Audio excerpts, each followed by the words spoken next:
আসসালামু আলাইকুম ওরহমতুল্লাহি ওবরাকাতু। সম্মানিত ভিউয়ার্স, এটা হচ্ছে সোনাইমুড়ির অন্তর্গত নদনা থেকে একটু ভিতরে আপনাদের সুপরিচিত মাদ্রাসা বগাঁও ইসলামিয়া কওমি মাদ্রাসা। অনেকে এটাকে বদিয়া মাদ্রাসা নামে চিনে থাকবেন।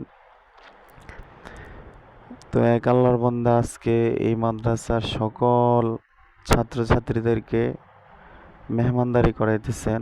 দোয়া করে আল্লাহ তাআলা ওনার নেক মাকসাদ পুরা করে দেন।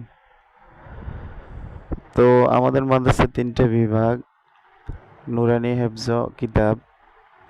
তো এটা হচ্ছে আমাদের মাদ্রাসার নুরানি বিভাগের ছাত্রছাত্রীরা। একসাথে জায়গা হবে না, তাই আগে নুরানি বিভাগের ছাত্রছাত্রীদেরকে খাওয়াই দিতেছে। এরপরে পর্যায়ক্রমে হেফজ বিভাগ অতঃপর কিতাব বিভাগের ছাত্রদেরকে খাওয়ানো হবে। তো আপনারা এই মাদ্রাসার জন্য দোয়া করবেন, এই মাদ্রাসার শিক্ষকদের জন্য দোয়া করবেন এবং এই ছাত্রগুলোর জন্য দোয়া করবেন যেন তারা দিনী শিক্ষায় শিক্ষিত হতে পারে।